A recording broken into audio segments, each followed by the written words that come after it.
Ассалаумағалейкум ағайындар, алдарымызда М62 БМВ. Бір меткілерін бір түсіндіріп айтып кетейін, қалай зажигание қою керек.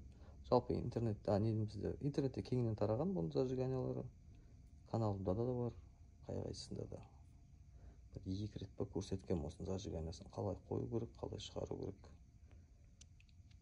Так, бұйырса, мына енді шкивіміз алып тастадық біз, помпаны шешіп переден кішкен кезде. Шкивте специально не бар, жаңағы меткасы бар, соны ото дейтін неге меткаға келеді. Біз енді ар жағында пальц через маховик, пальц бар специально тағатын тесік бар, сол тесікке пальц салып қоямыз. Мертвая точка коленвалдық шыға қояды. Ол енді мына жермен шығарсаңыз болады, артымен де шығарсаңыз болады, проблем жоқ. Так, распредвалдарға келеміз. Сасы байқалапқа, оң жақ, сол жақ, мынандай по плоскости головки фиксаторлар бар. По плоскости головки жату керек тоже. Жазулары жоғарға қарайды. Каждый жазудың өзінің обозначениесі бар. E58 деген сияқты. Сол соған отырады. Әр распредвалдың өзінің несі бар.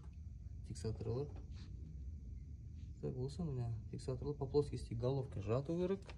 Коленвал шығу керек бізде по меткам. Натяжка береміз. Онда қатты емес, такой слабый. Цеп болмау керек. Натяжка берген екен. Мыналардың бәрі теріс резьба, ванустағы да, звездочкадегі бәрі теріс резьба. Мына жердегі импульсный дискті да теріс резьба гайкасы. Так, мына жерде осындай набор кілтіміз бар, специально екі усикпен бұнда қолдан түсіруге болады. Болгарка кілт сияқты. Осыны салып отырып, против часовой стрелки солға қарата басамыз. Сол кезде не замыкас етіледі. Іші бұралады да тіреледі. Тірелген кезде мына усиктермен, ванусының усиктері бар мына жерде. Мына усикпен мына сырт любой темір корпус болсын замыкать ету керек. Егер де заряжация етілмесе, онда замыкание болмайды. Жаңағыдай любой индикатор бар ғой, сары свет жаңағы шиқылдайтын. Басы ине екінші жағы прищепка сияқты. Контакт бар жоғын білесің. Сол индикатормен мультиметрмен тексеруге болады. Шығып тұрған, шықпай тұрған.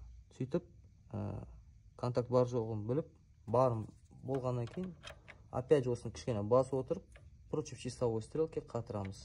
40 ньютон метр, если что, онда 40 ньютон метр. Осы бір 90 градусқа, бір 70-90 градусқа бір тартып жіберсеңіз болады. По возможности, енді шпилькілер бұларды ешкім новый әкелмейді, сондықтан бұлай баса береміз. Себебі стопор ешқандай ештеме жоқ распредвалдарда. Босап кетсе клапан майыстырады. Так, түсінікті болған шығар деп ойлаймын. Распредвалдар фиксаторлары мына по плоскости головки шығады. Жазу жоғарға қарайды обязательно. Жазулары міне E14, распредвалдың артында да E1-4 деп тұр. Әрқайсының орнына қойып, распредвалдарды фиксировать етіп отырып, зажиганиясын қатырамыз. Қатырғанда жаңағыда айтқандай теріс резьба естеріңде болсын. 40 ньютон метр теріс резьба. Сосын міне импульсный дискті қоямыз. Ең соңында бетіне 24-пен мынаны қатырамыз жаңағы. Импульсный диск, гайка, опять же теріс резьба міне. Солға бұрайсыз. Мына енді ойнай береді, тоже тоқтап тұратын жері жоқ. Соған анда фиксаторларымыз бар. Осыны фиксировать етіп, бүйтіп ұстап қатырамыз. Осы тесікке алып қайтамыз. Болмаса, передний крышкеде специально мынандай не бар, пробка бар. Датчик распредвалдың қасында. Екеуінде де болады, екі крышкеде. Осы тесік арқылы осының диаметрге дәл келетін бірдеме салып отырып, қатырсаңыз болады. Передний крышка жауып тастап, против часовой стрелки бұрап, оны фиксировать етуге болады бір орында. Жалпы ана тексеретін меткасы ғой. Бұл енді кілт болмаса, осы тесікті осы жерге қолданамыз. Шпилька бір ұзындау келген бірдеме салып, ұстау отырып, мына қатыр жіберсеңіз болды. Оған датчик распредвал дұрыс сонау керек қой. Енді кілтсіз де қойып атады, жалпы айтқанда моменттер бар, кілтсіз қоятын.